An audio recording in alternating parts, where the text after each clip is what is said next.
하나님 말씀은 신약성경 히브리서 6장 1절 2절 우리가 함께 읽겠습니다. 히브리서 6장 1절 2절 말씀 같이 읽겠습니다.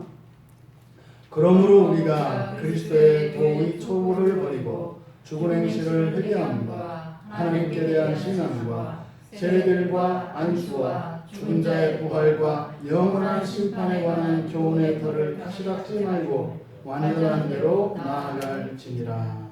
아멘. 오늘 지난주에 이어서 이 말씀을 이어서 볼 건데, 오늘은 설교의 제목을 다시 허물지 말라 이렇게 정했습니다. 다시 허물지 말라. 지난주에 했던 앞에서 지난주에 했던 설교의 내용이 그거였죠. 본문에서 1절에 그리스도의 도의 초보라고 번역되어진 이 말이 그리스도의 말씀의 시작. 그래서 예수님께서 그리스도로 공생의 사역을 맨 처음 시작하시고 첫 번째로 우리에게 주신 말씀, 그것은 회개하라, 천국이 가까웠느니라 라고 하는 말씀이다. 이렇게 말씀을 드렸습니다. 그러니까 여기서 그리스도의 도의 초보라는 것은 회개의 복음을 말하는 것이죠. 회개의 복음. 그런데 여기서 버리고 라고 번역되어진 이 말은 폐기시키라는 게 아닙니다. 그만두라는 게 아닙니다. 여기에서 이 버리고 라고 하는 앞의 의미는 그것을 떠나서 더 성장하고 성숙할 것을 이야기하는 거예요. 매일 기어다니기만 하지 말고 이제는 걸어라 라고 하는 의미라고 했어요. 근데 지금 우리말 성경에서는 초보적인 것을 버리고 완전한 것으로 가라, 바꿔 타라, 이런 의미로 해석되어 있는데, 정말로 이 본문의 해석은 제가 지금까지 성경에서 본 그 오역 사례 중에서 가장 심각하고 가장 중요한 문제에 대한 오역입니다. 그래서 여기서 초보를 버리라고 하는 것은 이제 그것을 그만두라는 얘기가 아니라 그 자리에만 머물러 있지 말고, 다시 말해서 뭡니까? 예수님께서 우리에게 전해주신 그 회개의 복음을 들은 것에 그치지 말고 이제 어떻게 해라? 살아라 이래요. 그것을 이루기 위해서 살아라, 이 말씀을 지금 하신 거죠. 그러니까 어떻게 살아가느냐? 여기서 또 두 번째 오역이 2절의 끝에 완전한 대로 나가라. 그래서 마치 초보를 떠나서 완전한 대로 가는 것처럼 번역이 되어 있다고요. 그게 아니라는 거죠. 완전함 위에서 이렇게 이야기를 했습니다. 완전함 위에서 살아가라. 이제 뒤에서 설명을 이제 들어보시면 이게 좀 더 구체적으로 이런 의미였구나 이렇게 이제 아시게 되는데, 그러니까 완전함을 위해서 살아가라는 거지요. 그러니까 회개의 복음을 들은 것에서 만족하지 말고 그 회개의 복음이 우리에게 주고자 하는 바, 그 은혜의 구원의 그 선물, 그 영광을 이루기 위해서 살아가라는 겁니다. 그냥 예수 믿고 교회 다니는 것에서 그치지 말고, 그저 교회 다니는데 예배 참석하고 성경 몇 번 읽고 기도하는 흉내 내고 뭐 좀 머리에 이렇게 지식이 늘어나고 그거에서 머무르지 말고 그 모든 것들을 통해서 정말로 하나님의 자녀가 되는 그것을 위해서 살아가라는 거예요. 그러니까 제발 예수 믿고 살아가는 것을 이 세상 살아가는데 도움을 얻는 정도의 다른 여타의 종교들과 다를 바 없는 그런 잘못된 구원관을 가지고 살아가지 말라는 거예요. 우리는 사실상 뭡니까? 이 세상을 떠나기 위해서 살아가는 사람들이죠. 근데 떠나는 게 대수가 아니죠. 떠날 때 완전히 떠나야 하는 거죠. 완전히 준비가 돼서 떠나야 하는 겁니다. 오늘 하루의 생명이 감사한 이유는 뭡니까? 아직 제가 완전하지가 않아요. 아직 완전하지가 않아요. 첫째 부활에 참여할 수 없어요. 지금의 상태로서는. 그래서 당분간은 제가 계속 살아있을 계획이고 하나님께서 그럴 것이라고 하는 확신이 들어요. 왜요? 제가 아직 덜 된 게 많이 있어요. 그러니까 내가 죽지 않을 걸 알겠다고요. 여러분, 부디 온전한 그 구원, 최고의 구원, 그 구원의 유익을 누릴 수 있는 우리 모두가 되기를 바랍니다. 근데 지금 이 본문은요, 너무 마음도 아프고 화도 나고 답답하고 이런 거예요. 지금 우리말 성경에서는 어떻게 되어 있습니까? 이러한 것들이 마치 초보적인 것이고 제발 좀 이런 거 하지 말고 좀 완전한 대로 가라. 그래서 좀 뭐 그럴듯한 뭐가 있는 것처럼 얘기하고 있는 거죠. 정말로 잘못된 번역이에요. 여기에 있는 내용들은 있지 않습니까? 사실은요, 하지 않으면 안 되는, 그러니까 뭐예요? 절대적으로 필수적인 것을 이 우리말 성경을 이렇게 봐서는 더 이상 하지 말라는 것으로 오해되기가 쉽도록 번역되어 있어요. 그러니까 이것은요, 정말로 완전한 구원은 첫째 부활에 참여하는 것을 완전한 구원이라고 합니다. 그 완전한 구원을 위해서 살아가고자 하는 그리스도인들의 길을 막아버린 해석이에요. 이게 굉장히 큰 실수다 이 말이에요. 이게. 그러니까 지금 여기에 뒤에 쭉 열거되어진 6가지는요. 기초다, 초보다, 그만해라 이런 이야기가 아니다 이 말이에요. 사실은 첫째 부활에 참여하고자 하는 성도들, 우리 다 그걸 원하지 않습니까? 어떻게 살아야 하냐고요. 어떻게. 그것에 대해서 아주 구체적으로 분명하게 가르쳐주고 있는 중요한 본문이에요. 그러니까 이 본문은 히브리서 6장 1절과 2절은 그러니까요, 우리가 표지판이 없는 광야의 길을 가다가 어느 지점에서는 하나님께서 이정표를 가르쳐 주실 때가 있어요. 그러니까 아무렇게나 가야 할 때가, 가도 되는 때가 있어요. 동서남북 어디로 가도 되는 때가 있고, 반드시 가야 할 때는 이정표를 주십니다. 그게 이제 구약에서는 선지자들을 보내시거나 천사들이 나타나거나 또 여호와께서 현현하시는 이런 이적적인 방식으로 계시하셔요.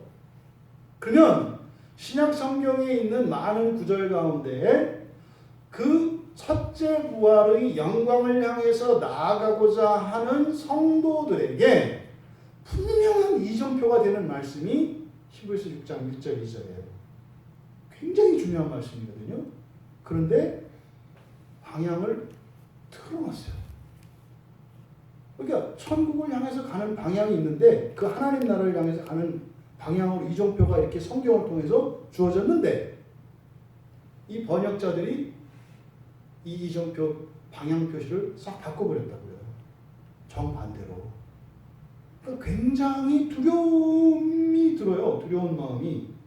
어떻게 이렇게 번역을 할 수가 있을까? 그리고 어떻게 이게 지금 물론 뭐 성경이 이렇게 번역된 것은 이렇게 일반인들이 볼 수 있도록 이렇게 번역된 것은 기껏해야 뭐 이제 한 500년 됐죠. 그런데 어떻게 이런 식으로 계속 가르쳐졌을까? 지금 여기에서요, 털을 다시 닦지 마라. 그러니까 다시 닦지 마라. 여기에 이 다시 닦지 말라고 번역된 이 단어가 뭐냐면 카타발로라고 하는 말이에요. 카타발로. 이 카타발로라고 하는 말은 성경에 딱 2번 사용됩니다. 원래는 발로라고 하거든요. 발로가 넘어뜨린다는 뜻이에요. 그런데 카타라는 말을 붙여서 히브리서 기자가 만든 거죠. 이건 일반적으로 쓰지 않는 말이라고요. 그러니까 이것은 특별한 의미를 나타내고자 할 때 중요한 단어들, 이 구원과 관련된 중요한 말을 할 때는 기존에 사용하던 어휘를 사용하지 않아요. 왜냐하면 이게 오해될 수 있기 때문에. 그래서 이럴 때는 단어를 만들어낸다고요. 지금 여기에 사용된 이 카타발로라고 하는 말, 이거는요, 말 그대로 카타는 아래로 이런 뜻이고요. 발로는 넘어뜨린다, 넘어지다 이런 뜻이에요. 그러니까 넘어뜨리다 또는 좌절하다 뭐 이런 뜻이거든요.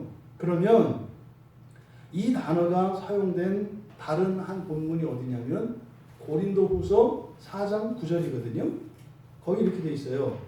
박해를 받아도 버림받지 아니하고 거꾸러뜨림을 당하여도 망하지 아니하고 이렇게 돼 있어요. 그러니까 카타발로라고 하는 말은 닦는다는 말이 아니에요. 어떻게 하라는 거예요? 무너뜨리는 거예요. 무너뜨리는 거. 그러니까 닦지 마라. 닦는다는 것은 무엇을 세우고 새롭게 하는 거잖아요. 근데요, 무너뜨리는 것은요, 정반대예요. 그러니까 닦지 마라. 그러니까 세우지 마라 라고 하는 말과 무너뜨리지 마라 정반대라니까요. 그러니까 이거는요, 생명과 같이 지켜야 되는 교리이거든요. 근데 이것을 지금 성경에서는 어떻게 써요? 신경 쓰지 말아야 될 것으로 지금 얘기를 하고 있다고요. 이게 지금 다 영어 성경의 오류 때문에 오는 거예요. 영어 성경을 따라서 이렇게 번역하는 이런 잘못된 관행 때문에. 그러니까 제가 누누이 말씀드리잖아요. 아니 어떻게 이렇게 중요한 본문에서 이 단어 하나를 원문을 확인을 안 했을까? 이해가 안 되는 거예요. 어떻게 성경을 확인을 안 하냐고요. 그러니까 여러분들은 확인할 수 없어요. 목회자들과 수많은 신학자들이 그 기라성과 같은 그런 사람들이 정작 어떻게 성경 원문을 확인을 안 하냐고요. 지금 정반대로 되어 있는데.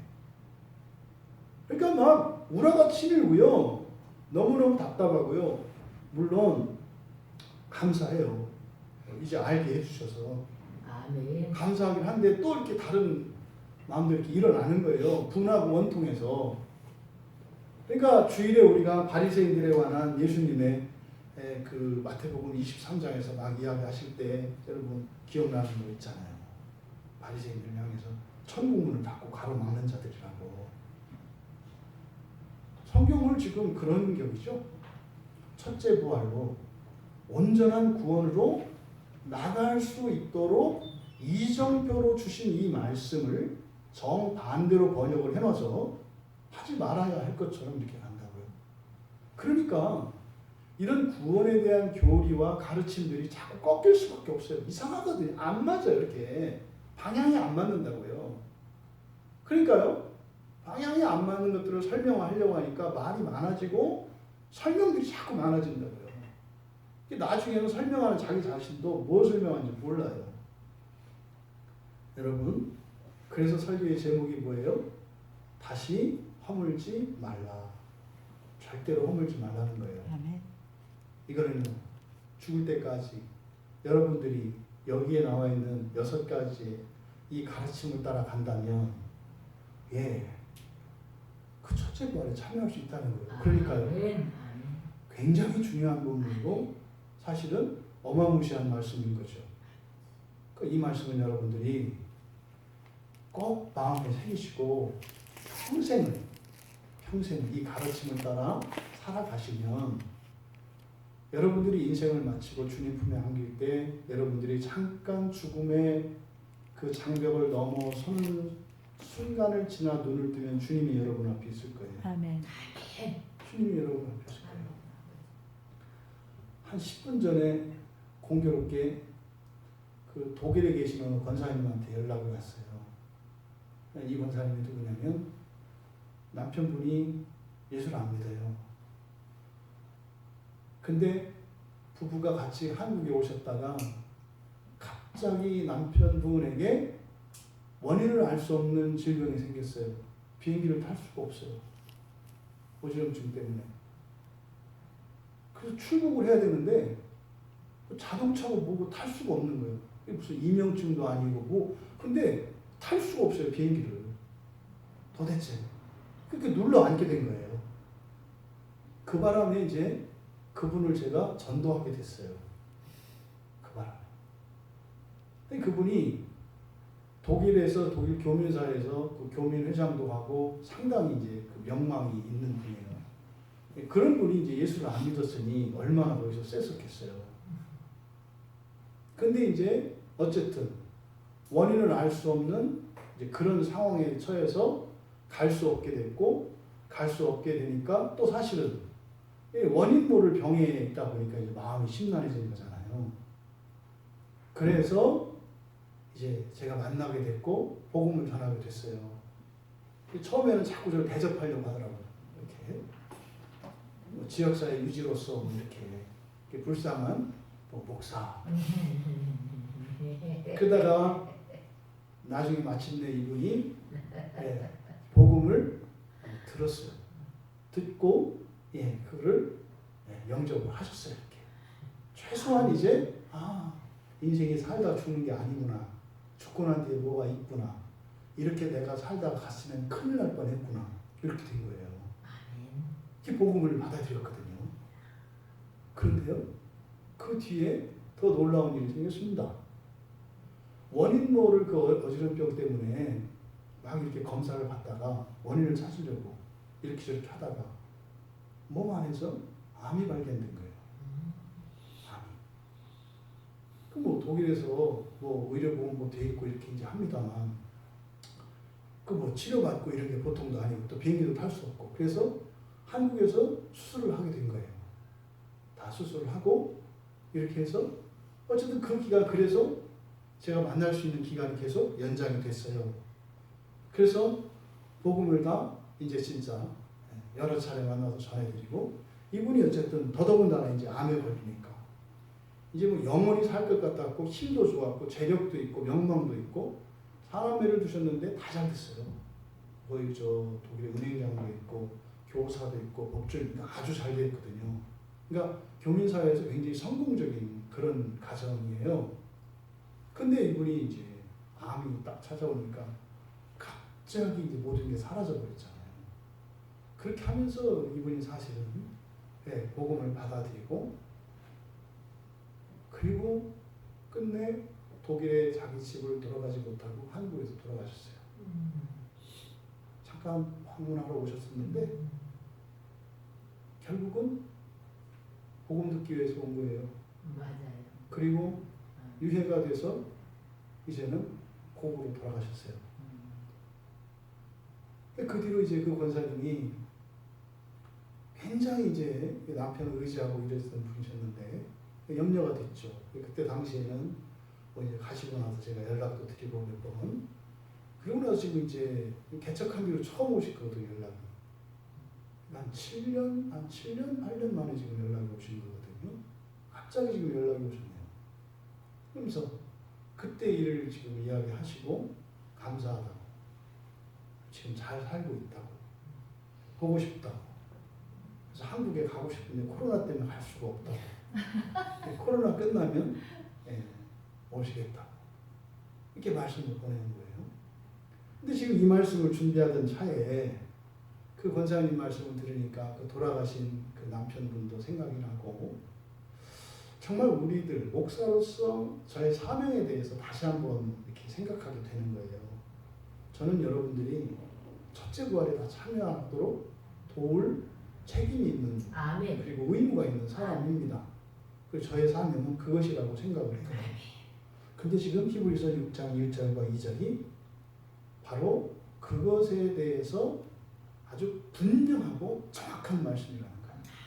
여러분, 허물지 말아야 할 것을 다시 닦지 말라고 한 이 잘못을 바로 잡으시고 오늘 우리가 나누는 이 말씀들을 여러분 평생에 붙잡으셔서 정말 인생을 떠나는 그 날에 후회 없는 우리 모두가 되기를 바랍니다. 그래서 먼저 이 카타발로는 넘어뜨리다, 무너뜨리다 이런 뜻이다. 그래서 뭐라는 거예요? 절대로 이거는 무너뜨리면 안 된다. 그러니까 뭐예요? 계속 가지고 가야 한다. 근데 이 말씀이 예수님의 가르침을 생각나게 해요. 이와 비슷한 유사한 가르침들이 누가복음에 나오거든요. 누가복음 먼저 14장에 보면은요. 누가복음 14장 29절과 30절에 보면 기초를 쌓는 것에 대한 예수님의 비유가 나와요. 기초만 쌓고 능히 이루지 못하면 보는 자가 다 비웃어 이르되 이 사람이 공사를 시작하고 능히 이루지 못하였다 하리라. 이렇게 말씀을 해요. 여러분들한테 이 말씀이 어떻게 들리세요? 예수를 믿었어요. 세례도 받고 교회도 다녔고요. 여러 가지 이런 경건의 실천들을 했어요. 그랬는데 이루지 못할 수 있다는 거예요. 마귀가 얼마나 비웃겠어요. 얼마나 고소하겠어요. 여러분, 예수를 믿었어요. 시작입니다. 시작이에요. 그 기초는 시작이라고요. 그 위에 온전한 구원을 세우셔야 돼요. 아멘. 여러분들이 주신 구원이 있고 이루어야 할 구원이 있다고요. 이미 이루어진 게 있고 아직 이루어지지 않은 게 있어요. 그렇다 해서 불완전하다 그 얘기가 아닙니다. 이미 이루어진 것은 종말에 완전히 됩니다. 그런데 여러분들에게 허락하신 여러분의 자유의지로 여러분들이 이룰 수 있는 구원이 있어요. 영광이죠. 그게 뭐예요? 첫째 부활이에요. 기초를 쌓아놓고 이루지 못하는 자 하나도 없기를 바랍니다. 누가복음 6장 48절에 가면 집을 짓는 기초에 대해서 이야기를 합니다. 집을 짓 때 깊이 파고 주추를 반석 위에 놓는 사람과 주추 없이 흙 위에 집 지은 사람을 비교해요. 근데 여러분, 우리가 온전한 구원을 이루어 가야 되거든요. 근데 그 기초는 뭐가 되어야 된다는 거예요? 반석이신 그리스도가 되어야 된다는 얘기예요. 그러니까요, 이미 이루어진 구원이 반석이 되는 거예요. 근데 이미 이루어진 구원은 하나님의 은혜로 절대 주권으로 값없이 거저주시는 구원이에요. 아멘. 그게 끝이 아니에요. 그건 뭐다? 그게 주추라고 주추. 아멘.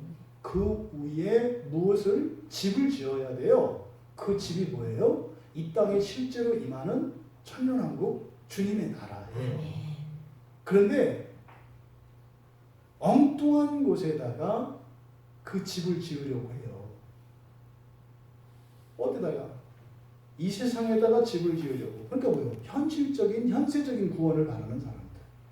그리고 이미 이루어진 구원, 종말 이후에 하나님의 작정 속에서 이미 하나님이 이루어놓으신 그것에 집을 지으려고 해요.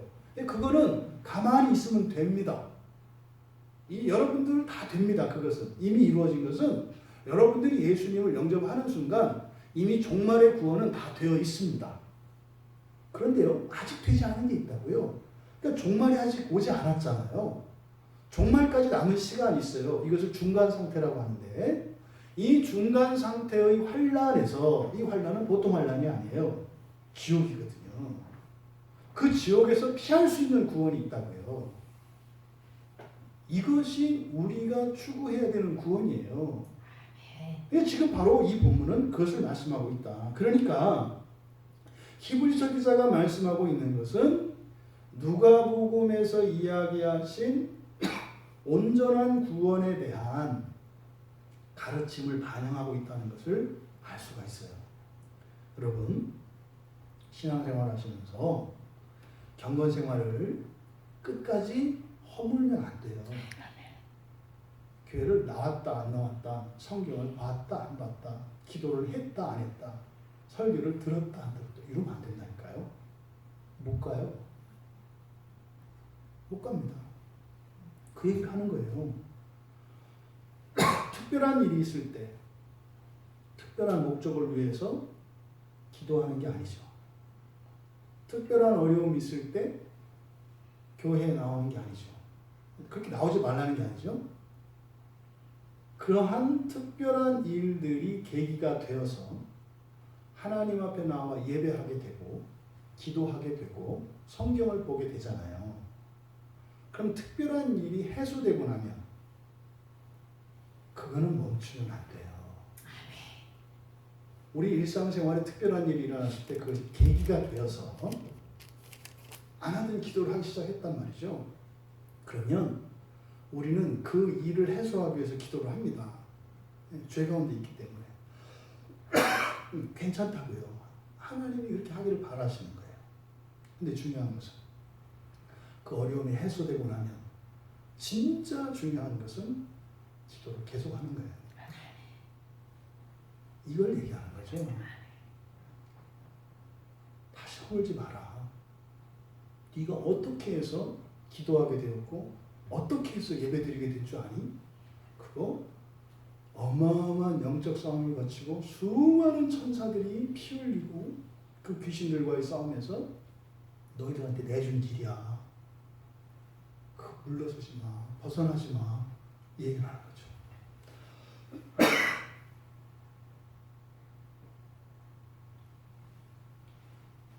유난히 목이 타는 것은 말씀으로 제 가슴이 타서 그런 것 같아요. 아멘. 진짜로. 허물지 마세요. 아멘. 어느 날 여러분들이 문득 기도 좀 더 해야지. 허물지 마세요. 아멘. 그냥 가세요. 그냥. 아멘. 어느 날 문득 성경 봐야지. 허물지 마세요. 그냥 가세요. 은혜 받으려고도 말고 이런 거 하지 마세요. 그냥 가세요. 주일에 교회 나아가야지. 그냥 계속 가세요. 그냥 가시라고요. 이걸 얘기하는 거예요. 얼마나 우리들이 여기서 무너졌습니까? 그럴 때 꼭 그럴 때 꼭 마귀가 우리를 시험할 때 성경으로 시험한다 했잖아요. 그럴 때 딱 떠올리는 게 뭐예요? 그만둘 때 의인은 없나니 하나도 없다. 다 그런 거지. 역시 나는 죄인이야. 죄인이어서 빠이빠이.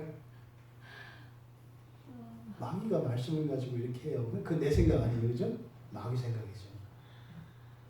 끝까지 가시는 여러분들 다 되시기 바랍니다. 아멘.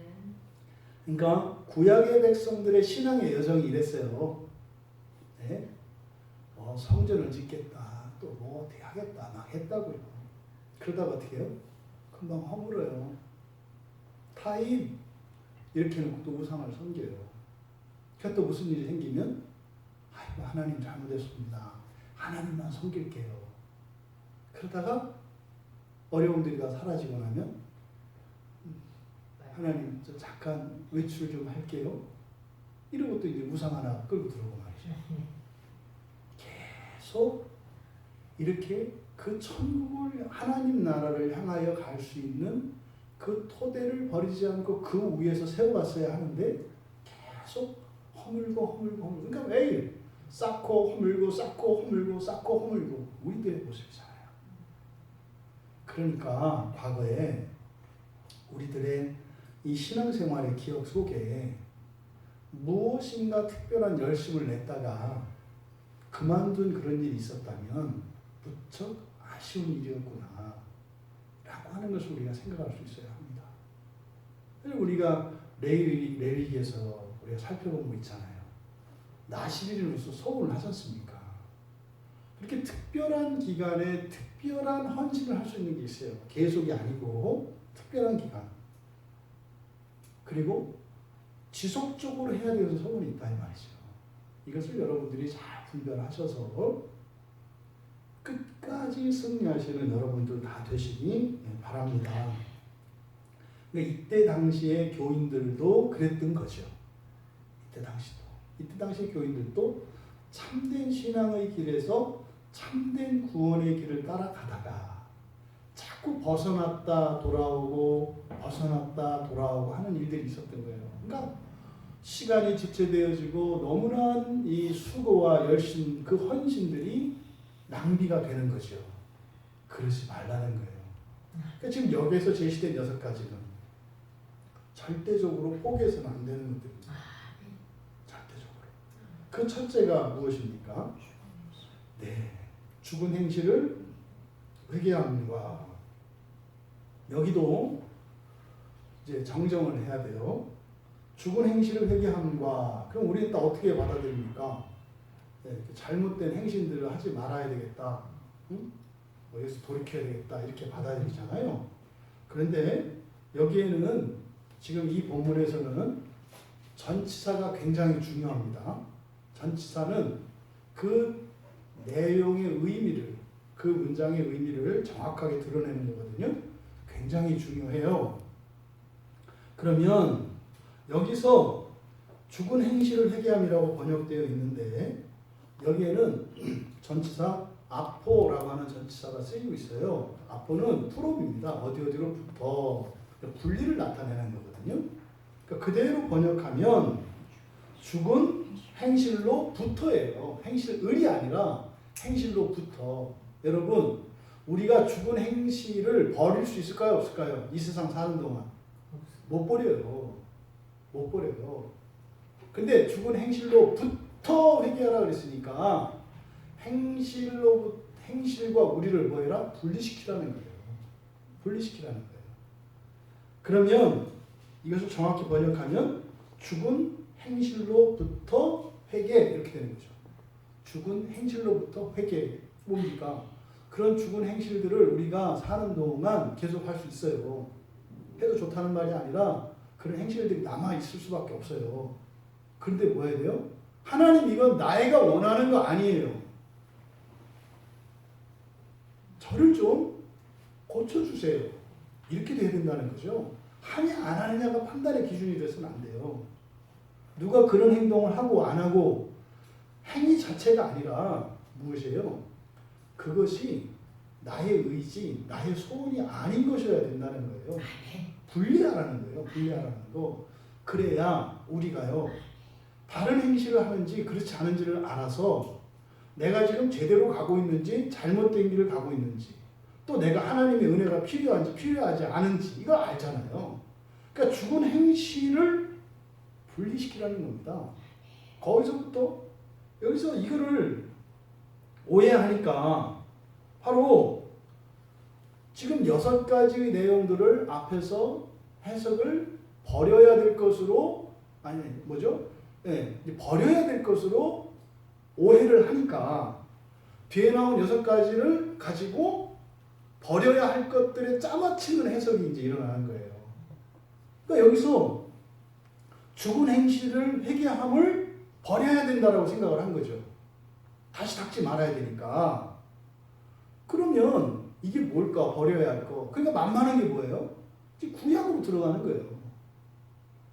그러니까 구약으로 가서 이러고 회개하고 하는 거 이런 게 뭐 있습니까? 구약의 회개의 방식은 뭐예요? 제사잖아요. 그러니까 제사 지내지 말라는 거구나. 이제 더 이상 제사 지내지 마. 예수 그리스도께서 너희들의 죄를 단번에 다 속죄해 주셨기 때문에 더 이상 제사 드릴 필요 없어. 이 말은 틀린 거 하나도 없어요. 근데 여기다 갖다 붙이면 안 되는 거죠. 그러면 지금 여기서 죽은 행실을 회개한다는 이 말에 죽은 행실로부터 회개한다는 굉장히 중요한 이 교리가 사라져버리는 거예요. 왜? 이것에 대해서 말씀을 전해야 되는데 이 자리에다가 엉뚱한 걸 갖다 집어넣잖아요. 여러분 더 이상 제사 드릴 필요 없어요. 그죠? 근데 이 얘기는 그게 아니라니까요. 그러니까 이렇게 갖다 끼워 맞춘다고요.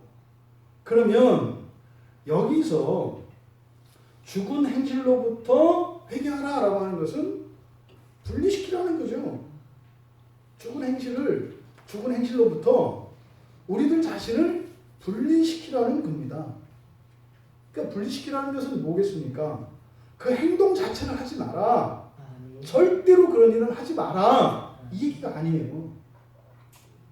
그것이 죄된 것임을 고백하고 내가 기뻐하는 것이 아니라는 것을 고백하라는 거예요. 그런데요. 그러니까 여기서 이 죽은 행실이라고 번역되어진 이거는 이제 아주 유명한 복음주의 신학자 중에 브루스라고 하는 신학자의 해석이 참 적절해요. 이렇게 했어요. 그분은 죽음에 이르게 하는 인간들의 실제적인 모든 악행이라고 번역을 하셨어요.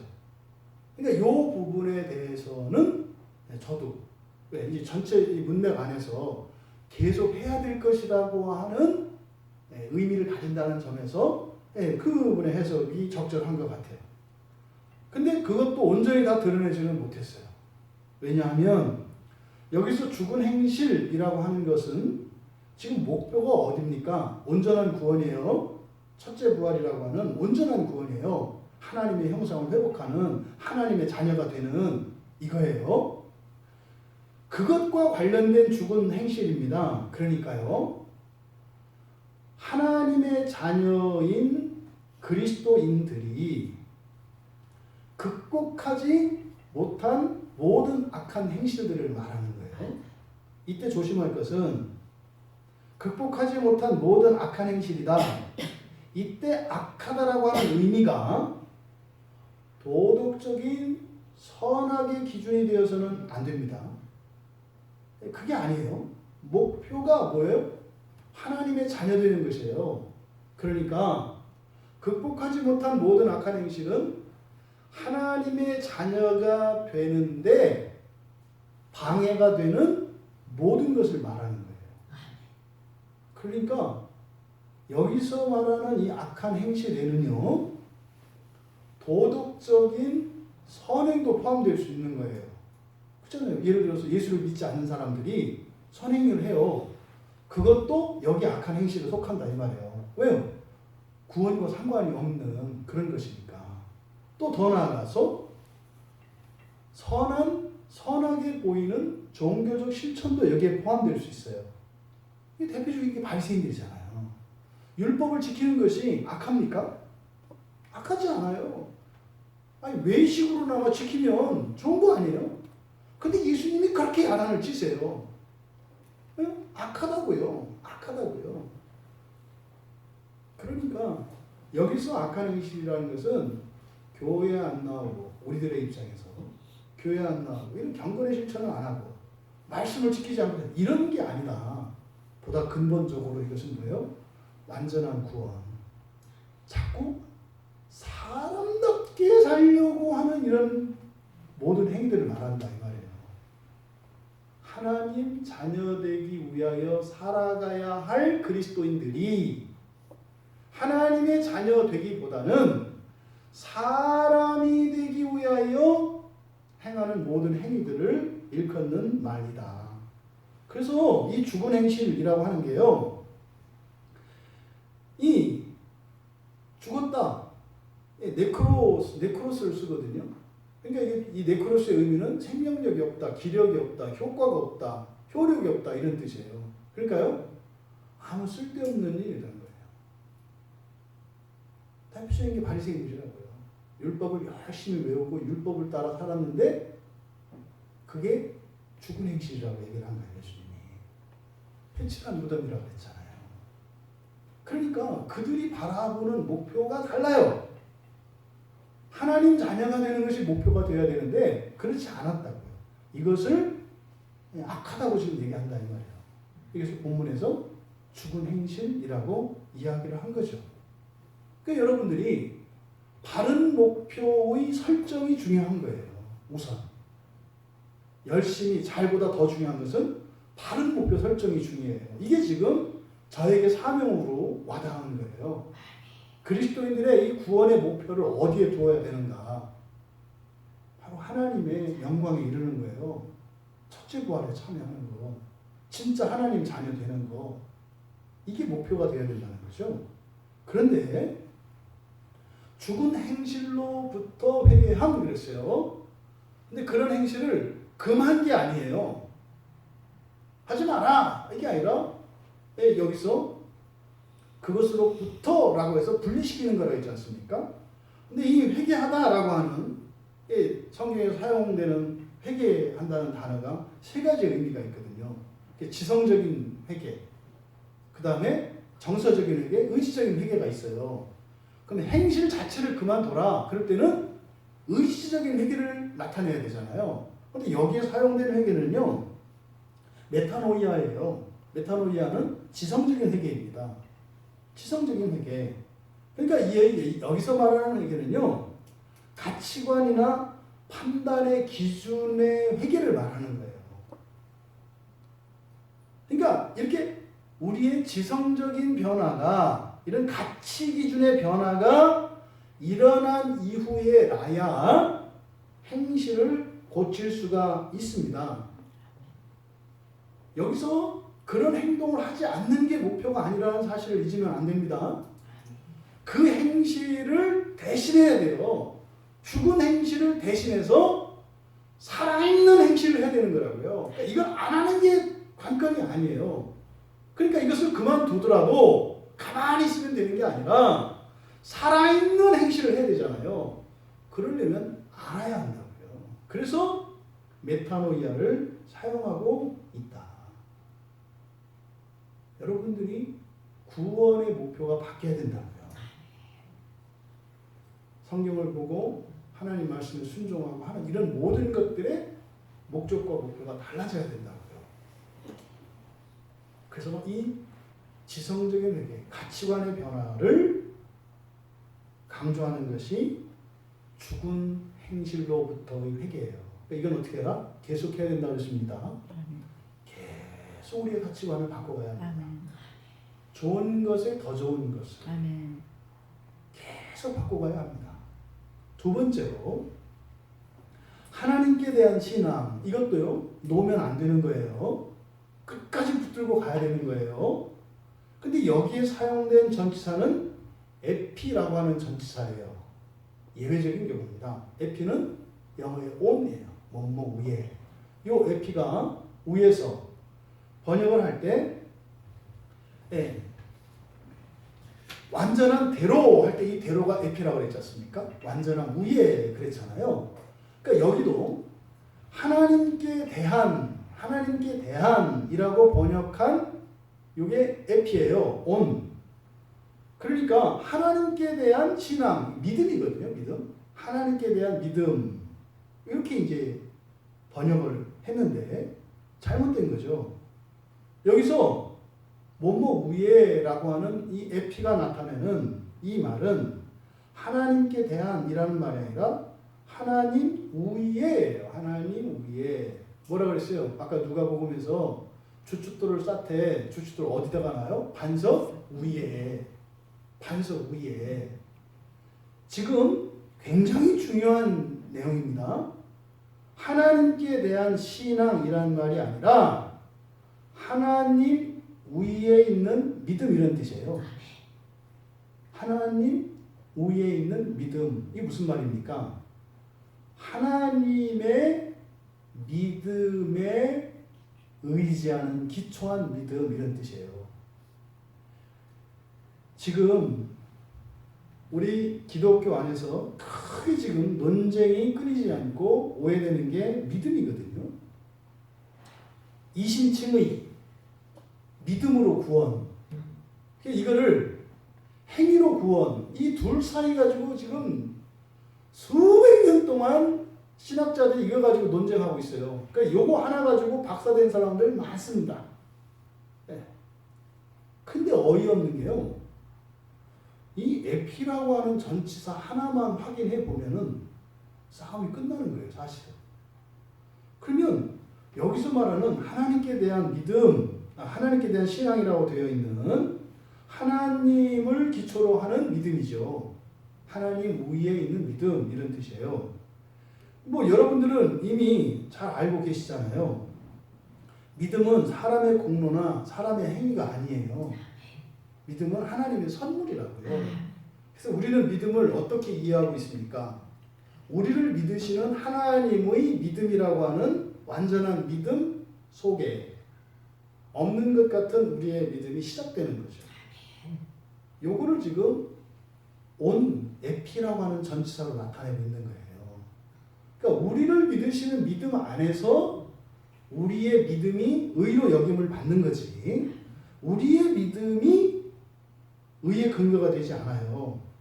이신칭의 그 교리의 기초가 되는 로마서 말씀, 로마서 4장 3절에 보면 아브라함이 하나님을 믿음에 그것이 그에게 의로 여겨진다.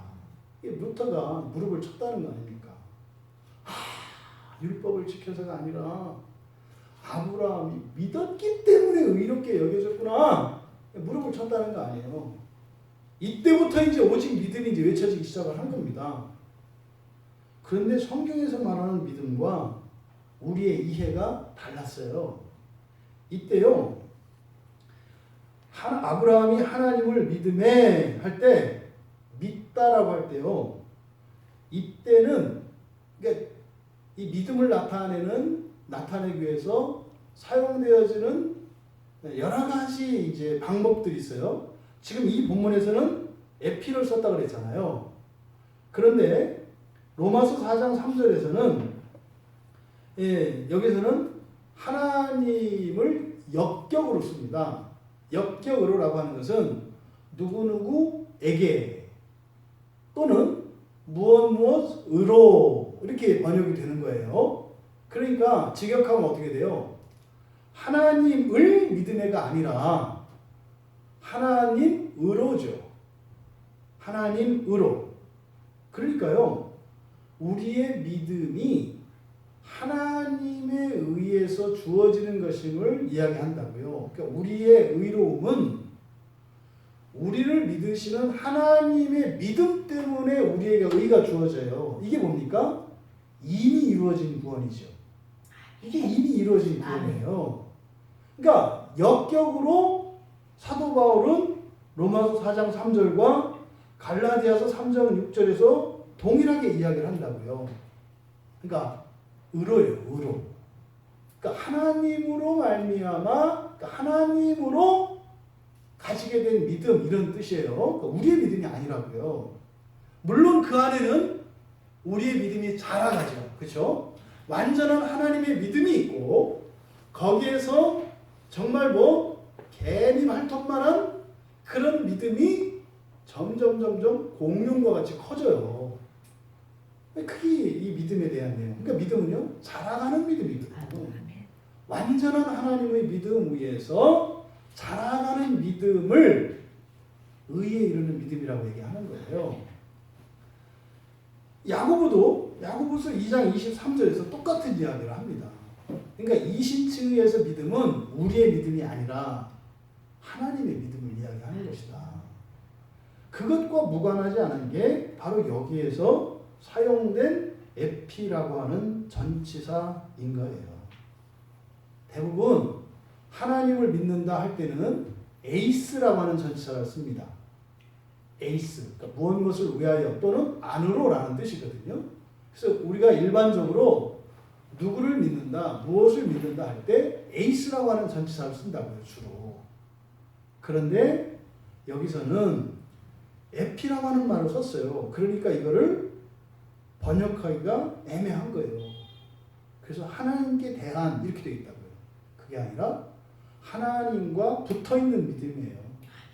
하나님 위에 붙어있는 믿음, 이런 요 얘기 있는 거예요. 그러니까 하나님께 대한 신앙이라고 번역되어진 이것은 하나님께 기초하고 있는 것, 하나님으로 말미암는 믿음, 이런 뜻이죠. 죽을 때까지 이걸 잊지 말라는 거예요. 여러분들의 믿음의 기초는요, 하나님의 믿음이라고. 아멘. 우리가 인생을 살다 보면은요, 오락가락해요. 믿음이 흔들릴 때도 있고요, 의심이 들 때도 있고요, 심지어는 우리의 믿음을 잃어버릴 때도 있어요. 그래서요, 그냥 과감하게 나 교회 끊었어, 이렇게 이제 하는 거죠. 우리 교회 어떤 청년들이 있어 하나. 내가 안 믿어, 막 이렇게 해요. 근데요, 나는 안 믿을지 모르더라도 나를 믿는 하나님의 믿음은 안 없어져요. 이걸 얘기하는 거예요, 이거를. 그게 뭐예요? 자라가는 몸살이죠. 그렇게 신앙이 없었다, 저건 가짜다, 이게 아니라 뭐예요? 몸살을 호되게 하는구나. 제가 그 몸살을 호되게 알아봐서 알아요. 그때 원망했죠. 믿음이 싫었어요. 차라리 하나님 안 믿었으면 내 마음대로 살 텐데, 불순종만 했지 내 마음대로 못 살겠더라고요. 그러니까 반대로 살 뿐이지 내 마음대로는 아니에요. 그러니까 교회 가기 싫어서 아주 작정하고 안 가려고 했으니까 안 갔을 뿐이지 그게 내 마음대로 안 했다고요. 그런 거죠. 그러니까 이 하나님으로 말미암는 그 믿음 이것을 잊지 말라는 거예요. 여러분들이 구원에 대한 확신이 희미해지고 자신의 신앙에 대해서 정말 불확실한 것처럼 여겨졌을 때 심지어는 여러분들의 삶의 환경에서 이런저런 환경의 변화로 내가 하나님과 상관이 없는 사람과 같이 느껴졌을 때 절대로 허물어서는 안 되는 거, 잃어버려서는 안 되는 거, 그런 나를 지금까지 계속 믿어오신 하나님. 그러함에도 나에 대한 믿음을 버리지 않으시는 하나님의 믿음을 기억하라는 거예요. 그러지 않으면 중간중간 끊긴다고요. 그러면요, 다시 쌓아가는 거예요. 다시. 그것을 피하라는 거죠. 여러분, 우리의 믿음, 우리를 의롭게 하는 믿음의 기초는 우리를 믿으시는 하나님의 믿음 위에 있다는 사실을 아멘. 기억하시기 바랍니다. 아멘. 세 번째, 세례들입니다. 세례들, 이것도 마찬가지죠. 이것도 지금 버려야 될 걸로 얘기를 하니까, 이제는 그만해야 되는 걸로 생각하니까, 이 세례를 또 이걸 이제 그럼 없애버려, 그만해도 되는 걸 이제 막 찾아야 돼요, 성경에서. 그러니까 막 찾으니까 이것과 관련된 거 뭐 있겠어요? 구약의 정결교회. 구약의 정결교회, 이제 더 이상 할 필요 없다. 정결교회가 뭐예요? 물 뿌리는 거거든요. 그건 세례예요. 구약의 정결교회는 세례죠.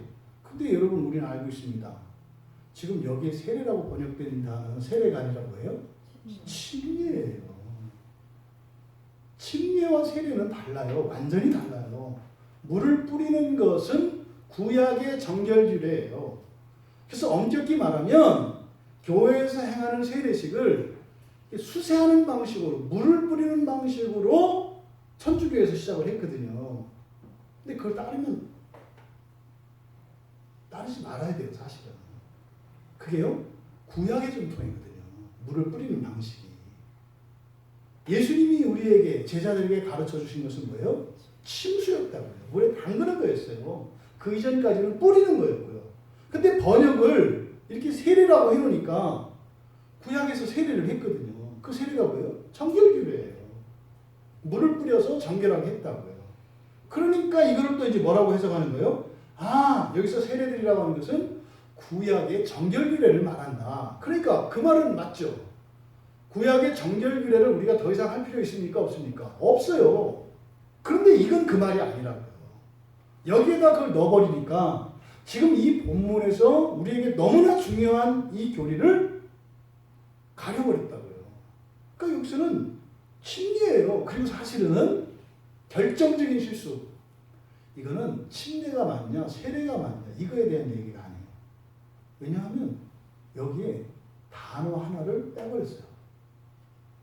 단어를 빼가지고 어디로 갔냐면 2절 뒤에 보면은 심판에 관한 교훈의 터 이랬죠.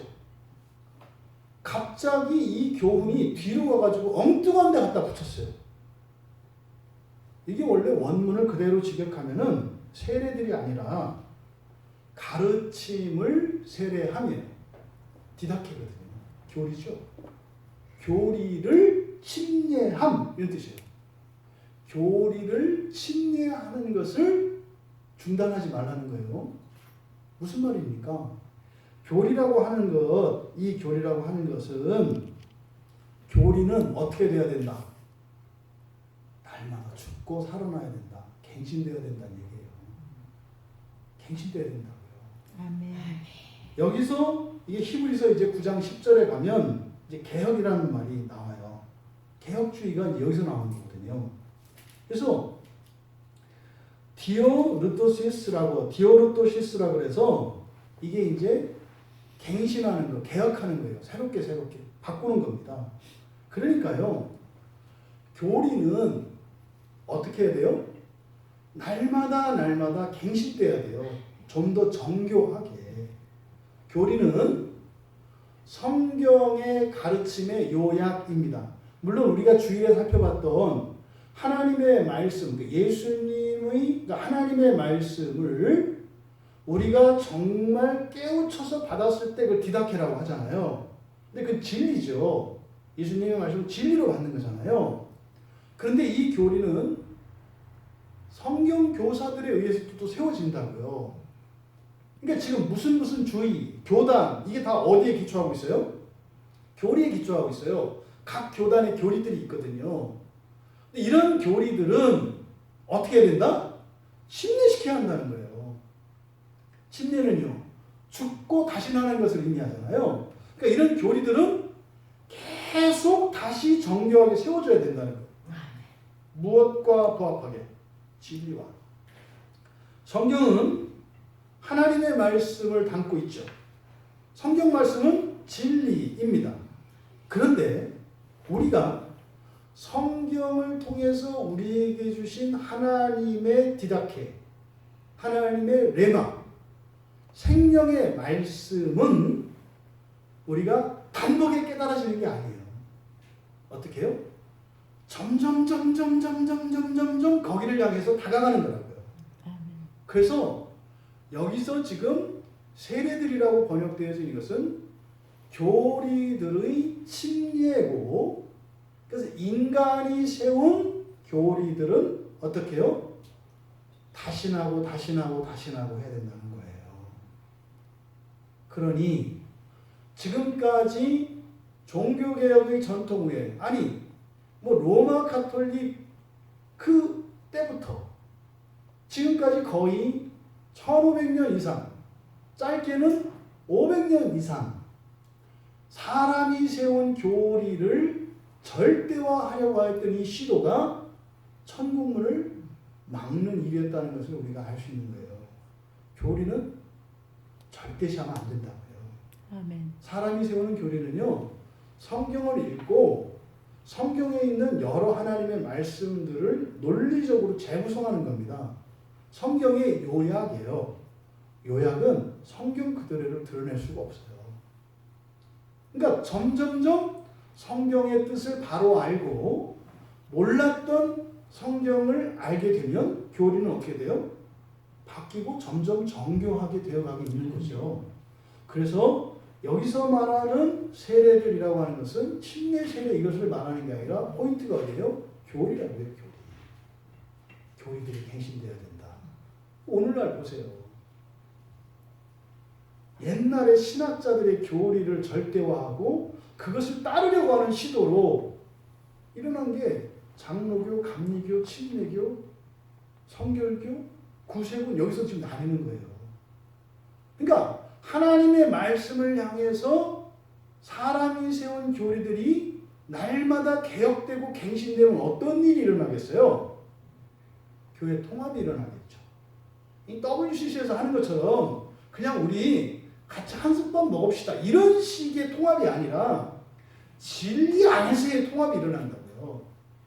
아, 예전에는 우리 장로교가 최고인 줄 알았는데, 또 감리교에서는 우리 이 감리교의 교리가 최고인 줄 알았는데, 우리 둘 다 어리석었군요. 이제부터 우리 장로교, 감리교 하지 말고 그냥 참된 기독교 이렇게 합시다. 이래서 통합되는 거예요. 그때 옆에 있던 성결교단이 가만히 보니까 우리도 함께 합시다. 이렇게 되는 거죠. 그러니까 진리 안에서 통합돼야지 되는 거예요, 원래. 근데 왜 안 돼요? 교리들을 침례시키지 않으니까. 너무나 우리의 그 교회사를 그 원인을 정확하게 알 수 있잖아요.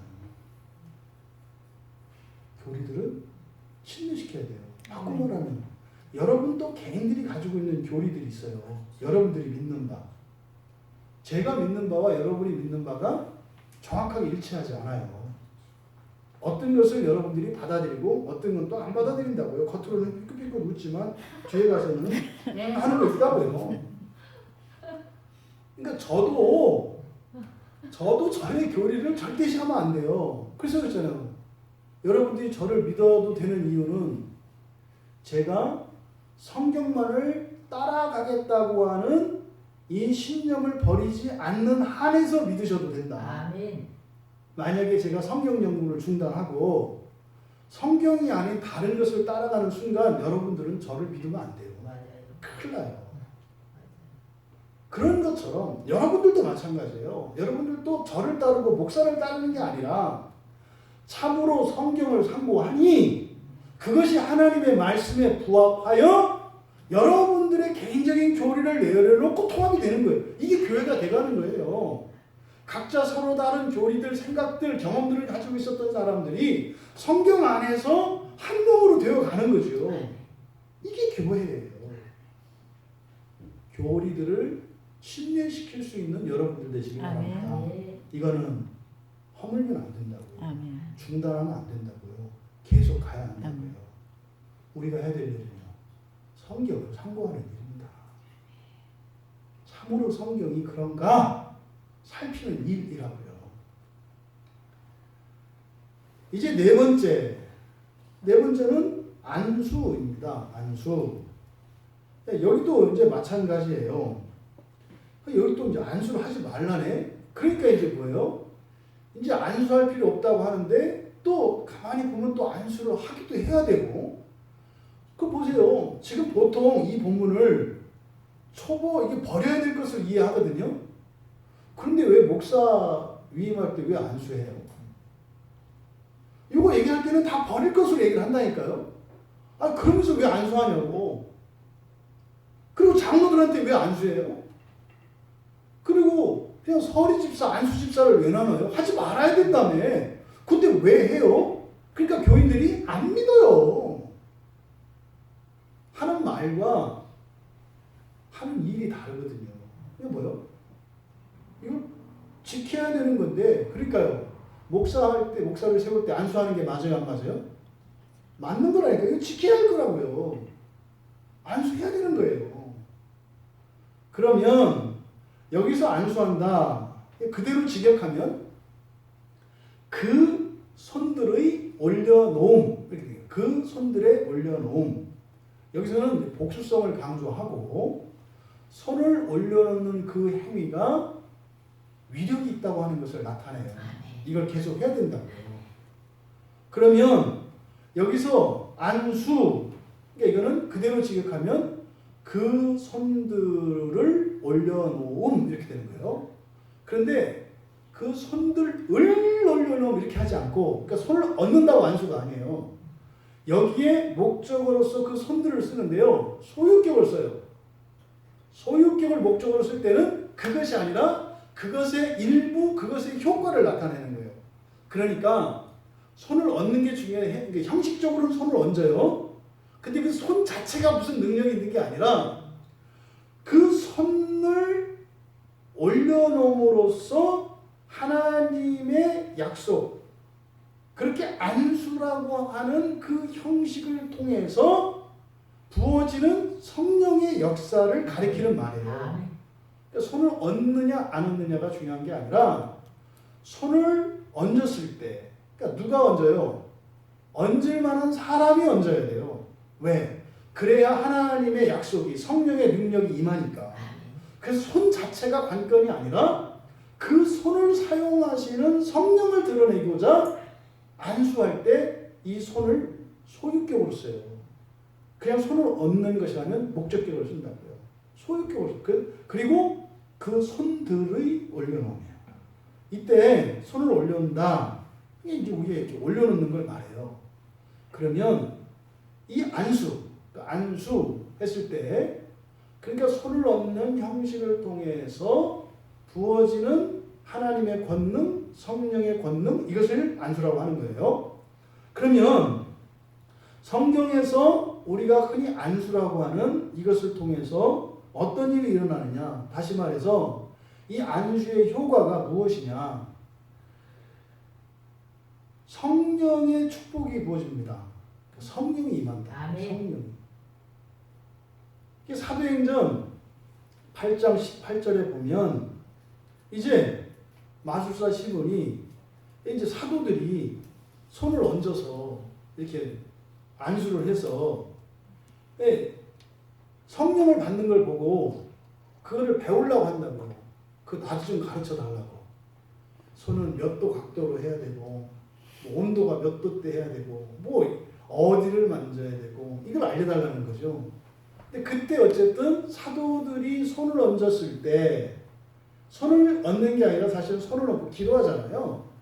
근데 특별한 의미가 있어요, 안수는. 그때 뭐 한다? 성령이 부어진다. 아멘. 그래서 세례식이 성령 부음과 같다고 그렇지 않아요. 세례할 때 성령이 부어져요. 세례할 때. 두 번째로 위임식입니다. 성직을 위임할 때 안수합니다. 이게 디모데전서 4장 14절과 디모데후서 1장 6절에서 바로 교회로부터 디모데가 이제 목사로 위임받는 장면에서 이 안수를 한다고요. 그러니까 성직에 위임할 때 안수를 한다고요. 그러니까 이 안수를 하는 일을 그만둬라, 계속해라. 계속해라. 계속해야 된다는 거예요. 그럼 여러분, 안수할 수 있는 권세는 하나님으로부터 부어져요. 아무나 안수하는 게 아니에요. 직분자가 안수를 하는 거예요. 직분자가. 교회에서는 누가 안수해요? 목사만 하는 거예요. 목사만 안수하는 거예요. 또 안수할 수 있는 사람이 있어요. 족장입니다. 가장이에요. 가장. 부모들이 자녀에게 안수할 수 있어요. 그러니까 여러분, 목사들에 의해서 성령의 역사가, 성령의 권능이 임하는 안수가 중단돼야 한다, 계속돼야 한다? 계속되어야 한다. 그러니까요, 목회자의 중요한 사역 중에 하나가 안수하는 사역인 거예요. 저도 이번에 새삼 확실하게 그걸 깨닫게 됐어요. 아, 이게 굉장히 중요한 사역이구나. 안수라고 하는 것이. 함부로 할 수 있는 것도 아니고, 남발할 것도 아니고, 이게 믿음 안에서 정말 성령의 음성을 따라 안수해야 되는 것이구나. 그리고 특별한 성령의 위력이 있는 것이구나. 이걸 알게 됐어요. 또 하나, 제가 부모님들한테 자꾸 부탁드리잖아요. 자녀들에게 안수하라고. 자녀들에게 안수하라고. 안수하는 것은 손을 머리 위에 앉는 거예요. 그렇죠? 근데 그때 안수할 때 믿음이 있어야죠. 소망이 있어야죠.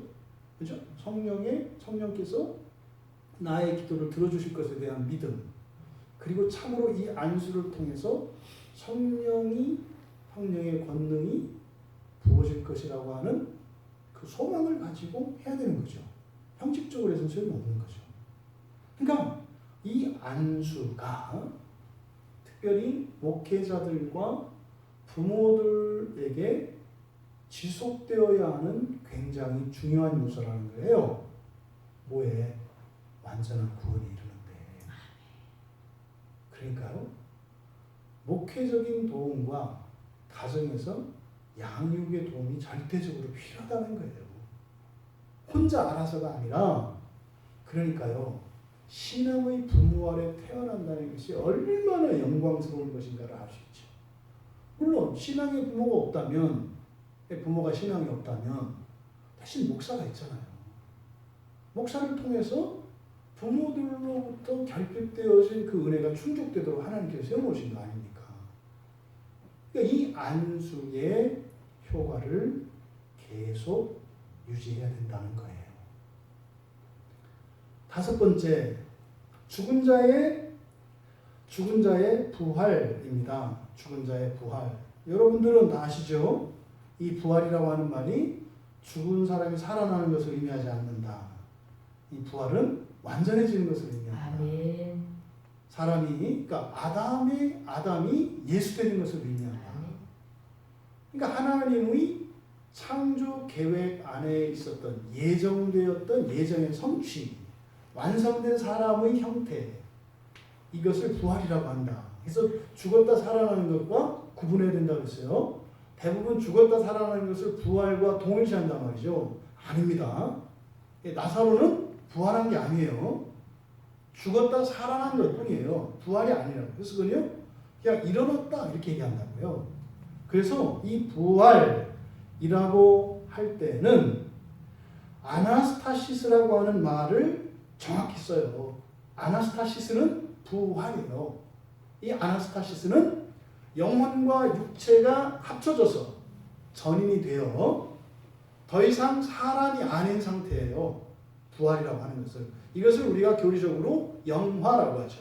그러니까 영화의 상태를 부활이라고 해요. 그러니까 영화의 상태로 딱 변화되어지는 이 변화를 부활이라고 한다고요. 그러니까 죽은 자의 부활. 이때 죽은 자 마찬가지로 죽은할 때 네크로스를 써요. 그러니까 이게 단순한 죽은 사람만을 의미하는 게 아니라 무기력한 상태에 있는 살아있는 사람도 포함하는 말이에요. 이때 죽은 자들이라고 하는 것은 살아있지만 여전히 죄의 영향력 아래 있는 사람들, 또 죽었지만 육체가 없는 사람들, 이 사람들을 온전하게 하는 부활. 그러니까 여기서 죽은 자들의 부활이라고 하는 이것은 바로 영화의 상태, 다시 말해 완전한 하나님 자녀 된 것을 나타내는 거예요. 그러니까 죽은 자의 부활이라고 하는 이 말씀은 무엇과 관계되어 있습니까? 하나님 자녀와 관계됩니다. 이 가르침이 중단돼서는 안 된다는 거예요. 여러분, 여러분의 사명은요, 여러분의 인생의 목적은요, 부활이에요. 그런데 그 중에서도 첫째 부활이에요. 그죠? 그러니까 부활이 완전한 사람이 되는 거예요. 빨리 되는 게 좋아요? 늦게 되는 게 좋아요? 당연히 빨리 되는 게 좋죠. 1등이 좋아요? 2등이 좋아요? 당연히 1등이 좋죠. 아니, 나는 욕심이 없어서 그냥 1등이어도 돼요. 근데 1등과 2등 사이에는 지옥이 놓여 있다는 것을 알아야 돼요. 깜짝 놀래고, 아이고, 그럼 1등이요? 이렇게 가야 되는 거죠. 그게 첫째 부활이에요. 그러니까 이 죽은 자의 부활이라고 하는 것은 사람이라고 하는 존재의 변화에 대한 가르침이에요. 여러분들이 하나님 자녀 되는 거예요. 아멘. 이 얘기를 지금 하는 거죠. 이걸 어떻게 중단하면 안 된다. 근데 이게 끊겼다니까요. 끊겼어요. 이게 3세기, 4세기 때부터 끊겼고 이제 뭐 6세기, 5세기, 6세기 중세교회가 시작되면서는 완전히 없어졌어요. 그런데 요거를 가지고 있던 게 어디더라? 동방교회더라. 동방교회에서는 구원의 목표가 이거예요. 오늘 책이 왔어요. 이제 동방교회 구원론에 대해서 책이 아직 설레는 마음이 뜯어보지 못하고 있는데 이제 그게 나왔어요. 근데 이게 성경의 가르침이거든요.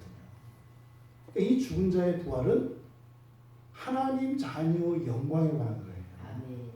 그러니까 대부분 우리들이 그동안 하나님의 영광 했던 거 있잖아요. 이게 사실 누구에 대한 얘기예요?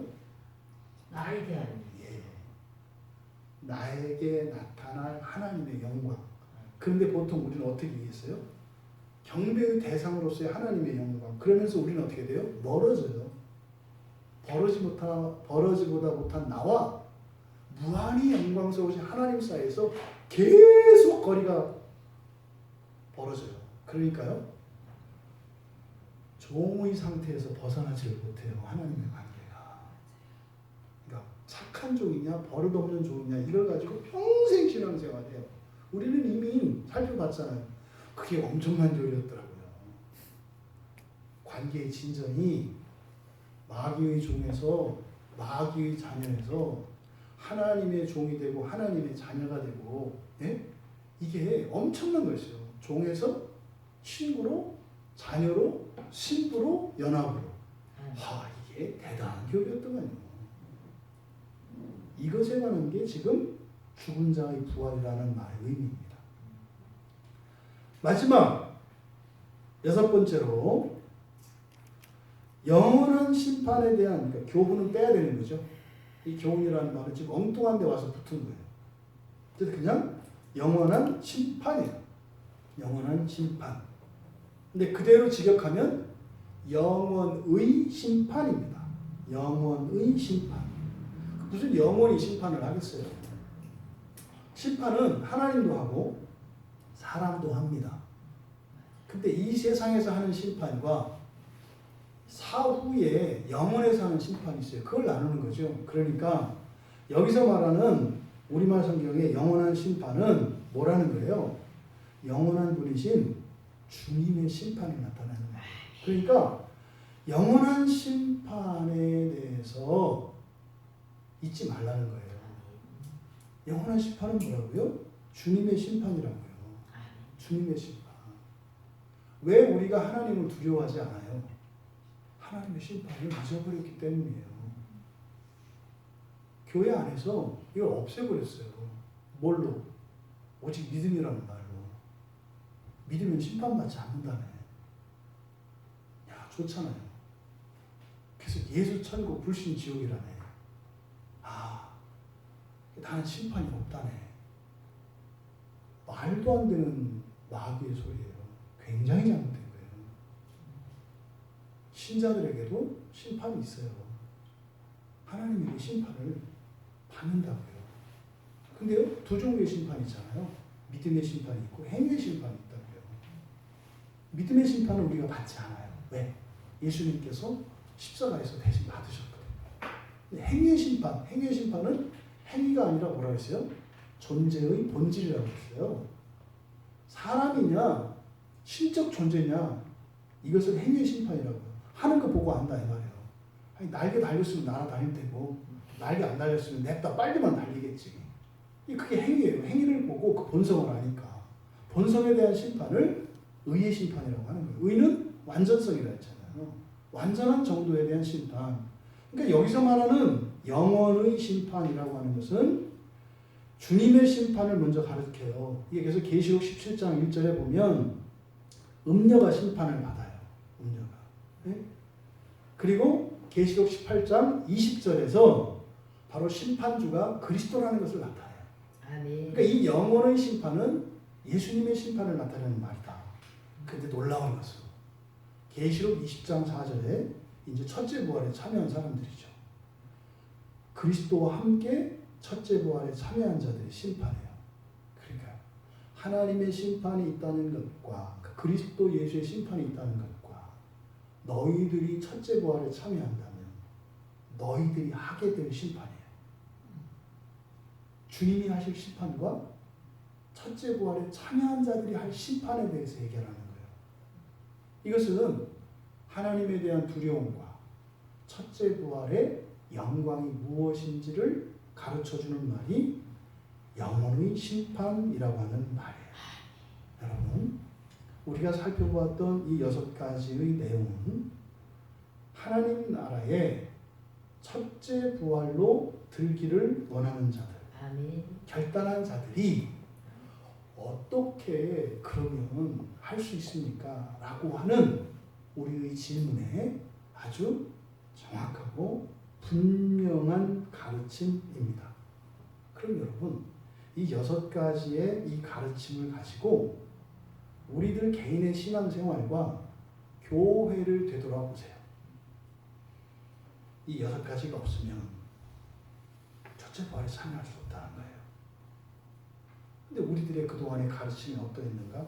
비교해 보시면 이 마귀가 그동안 잘 먹고 잘 살았구나. 잘 먹고 잘 살았구나.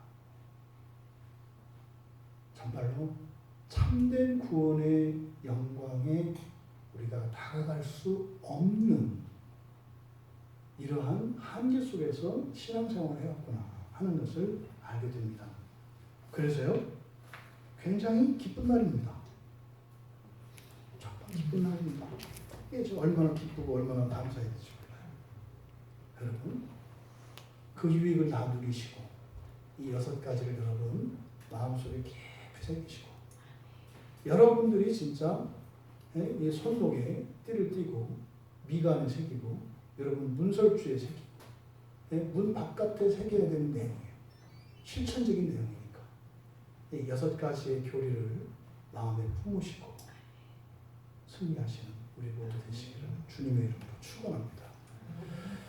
우리 말씀을 생각하며 기도합시다. 여러분, 실천적으로 이 6가지의 가르침의 의미를 정확하게 이해하시고 이것을 여러분 절대로 놓지 마십시오.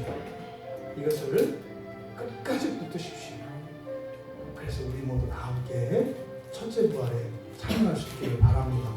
우리 말씀의 은혜를 생각하며 이 6가지 교리들을 생각하고 하나님 나뿐만 아니라 우리뿐만 아니라 이 땅에 있는 모든 교회가 모든 그리스도인들이 그리고 앞으로 살아갈 모든 우리의 자손들이 참된 구원, 온전한 구원에 이룰 수 있도록 이 교리가 바르게 가르쳐지게 하시고 선포되게 하시고 이것을 따라 승리할 수 있도록 도와달라고 또 우리 자신이 이렇게 결단하고 같이 기도하겠습니다.